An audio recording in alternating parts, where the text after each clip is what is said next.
দ্বিপাক্ষিক সম্পর্ক উন্নয়নের জন্য ইন্ডিয়ান ক্রিকেট বোর্ড বিসিসিআইকে চিঠি দিয়েছে বাংলাদেশ ক্রিকেট বোর্ড। খবরটা সাম্প্রতিক।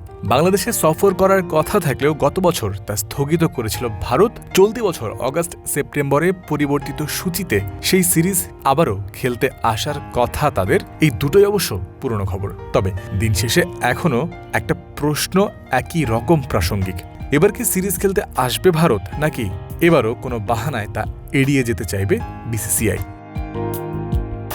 ভারত সরকার বা ক্রিকেট বোর্ড কারো কাছেই যেন এবার আর ফাঁকি দেওয়ার সুযোগ না থাকে সে লক্ষ্যেই উদ্যোগ নিয়েছে বিসিবি, যার কারণেই বিসিসিআই এর কাছে গেছে তাদের চিঠি।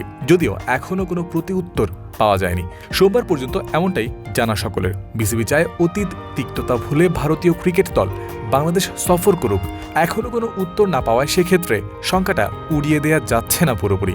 সোমবার ক্রিকেট অপারেশনস ইনচার্জ শাহরিয়ার নাফিসও এ ব্যাপারে নিশ্চিত করে কিছু বলতে পারেননি। দ্বিপাক্ষিক যে সিরিজগুলো এগুলো তো এফটিপির part. As per last communication গত বছর যে সিরিজটা হওয়ার কথা ছিল এই সিরিজটা এই বছর রিশিডিউল হয়েছে এবং যত সময় যাবে যে কোনো বোর্ডের সাথে কিন্তু আমাদের কমিউনিকেশনগুলো খুব রেগুলারলি হয়।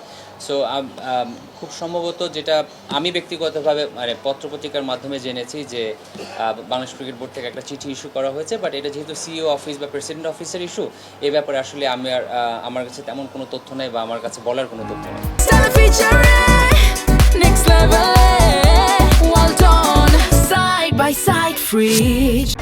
ভারতের বিপক্ষে হোম সিরিজ হলেও তার আগে আরও কয়েকটি সিরিজ খেলার কথা রয়েছে বাংলাদেশের, যার মধ্যে সবচেয়ে লেটেস্ট নিউজিল্যান্ড সিরিজ। সেই লক্ষ্যে এখন ক্রিকেটারদের সব প্রস্তুতি চলছে। সমান 3 ম্যাচের ওয়ানডে ও টি20 সিরিজের প্রস্তুতি নিতে লম্বা একটা সময়ও তারা পেয়েছে। সেই সন্তুষ্টির কথা শোনা গেল শাহরিয়ার নাফিসের কণ্ঠে। না, আলহামদুলিল্লাহ এখন পর্যন্ত আমরা যেহেতু বেশ বড় সময় পেয়েছি, প্র্যাকটিসের যেই ভলিউম, প্র্যাকটিসের যেই আইটিনারি সেটা খুব সমৃদ্ধ এবং এখন পর্যন্ত প্লেয়াররা অনেক কষ্ট করছে এবং ভালো প্র্যাকটিস হচ্ছে। আশা করি এটা নিউজিল্যান্ড সিরিজ আগ পর্যন্ত কন্টিনিউ করতে পারবো। একটু গরম, বাট প্লেয়াররা খুব দ্রুত অ্যাডজাস্ট করে নিচ্ছে। আমাদের এই পুরো প্র্যাকটিস সেশনটা ইনিশিয়ালি শুধুমাত্র ফিটনেস ছিল এবং ফিল্ডিং ছিল, এখন স্কিল, ফিটনেস, ফিল্ডিং সবই হচ্ছে। আমরা নর্মালি সিরিজের আগে খুব বেশি সময় পাই না, এবার সময়টা পেয়েছে এবং কোচিং স্টাফ সেই সময়টা খুব দারুণভাবে কাজে লাগাচ্ছে। নিউজিল্যান্ড সিরিজের আগেই অবশেষে বাংলাদেশ প্রথমবারের মতো প্র্যাকটিসে পেল স্পিন বোলিং মেশিনের দেখা।